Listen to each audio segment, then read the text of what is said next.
Hi, hello po sa inyong lahat. Isang mapagpalang araw po muli. Nagbabalik ho muli ang Eric's Vlog. At ngayong araw ho na ito ay pag-usapan ho natin. Ito hong ginagawa na search and retrieval operation ng Philippine Coast Guard.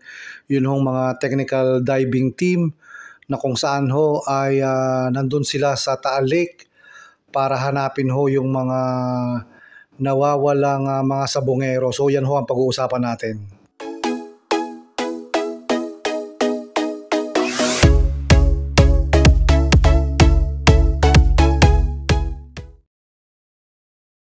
So yun na nga ho, nag-uumpisa na ho ang search and retrieval operation na ginagawa ho ng Philippine Coast Guard Technical Diving Team upang hanapin ho yung mga bangkay na ibinaon daw ho o itinapon dito sa Taal Lake.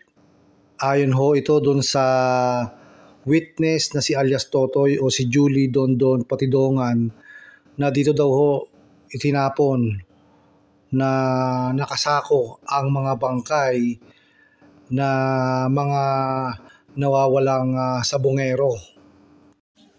Ang sitwasyon ho sa Taal Lake ay talagang napakalakas ho ng hangin dyan.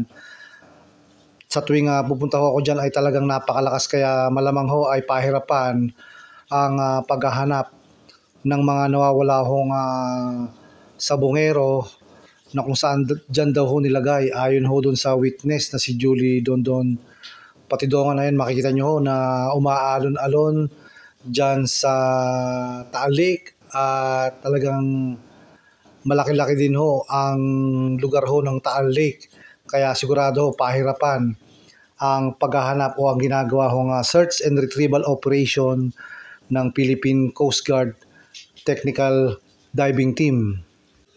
Itong paghahanap ng Philippine Coast Guard Technical Diving Team ay dun ho sa lugar ng Laurel na kung saan ho dun tinuro na dun daw ho pinaglalagay o ibinaon o itinapon itong mga bangkay ho dito ho sa Taal Lake dahil malawak ho yung Taal Lake yan eh.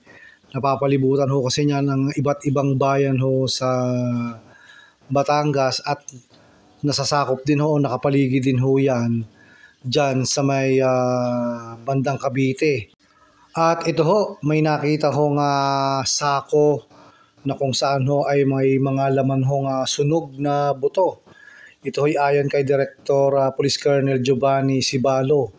So ito ho yung napabalita na meron hong sako silang nakita na kung saan ay meron hong naglalaman ng mga buto, subalit sunog. So yun ho ang nangyari ho dyan sa paghahanap ho dyan sa mga nawawalang bangkay ng mga sabongero. Ito ho, inaahon nila yung nasa sako at ipapakita ho natin kung ano ho itsura nung mga nakuha ho nilang sako na kung saan may naglalaman hong kalansay at sunog na buto. Pero hindi pa matiyak kung ito ay buto ng tao o anuman. So ito ho, tingnan natin.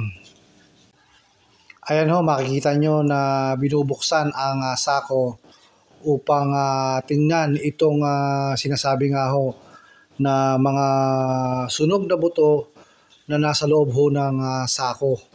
Yan ho ang natagpuan ng technical diving team ho para sa search and retrieval operation dito nga sa mga nawawalang sabongero. So ito ho yung itsura ng sunog na buto na nasa sako na natagpuan ho dyan sa Taal Lake, particular ho sa lugar ng Laurel.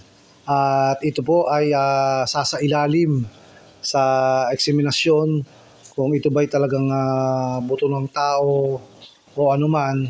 So yan ho ang ating nasagap na balita.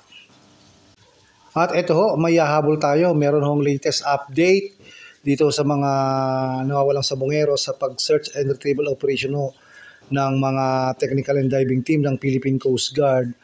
Ayon ho sa balita, wala pa hong isang oras, ay meron na daw hong 4 na sako silang nakita dito ho sa paghahanap nga sa mga nawawalang sabongero. So yan ho ay malalaman natin kung yan ho ba ay naglalaman din ng mga sunog na buto o kalansay na nakita ho dyan sa may Lawa ho o dyan sa Taal Lake sa banda ho nga Laurel. Sa totoo lang ho ay napakahirap ho ng nangyari hong yan dahil bigla na lang hong nawala itong mga sabongero at labis hong nag-alala at talagang nagdalamhati ang mga kaanak o pamilya ng mga nabiktima ho ng mga sabongerong nawawala. At ang hindi ho natin malaman dyan ay ano baga ho ang talagang nangyari at bakit sila ay pinatay at itinapon dyan, kung totoo man na itinapon dyan sa Taal Lake. Talagang napakatindi ho ng sindikato o kung sino man ang gumawa ho ng mga bagay na yan. At hanggang ngayon ay palaisipan ho sa maraming Pilipino kung ano nga ho ba talaga ang nangyari dyan sa pagkawala ng maraming sabongero ho. So yun ho. Yan ho ang latest update sa search and retrieval operation na ginagawa ho ng Philippine Coast Guard sa Taal Lake sa paghahanap ho ng mga nawawalang sabongero.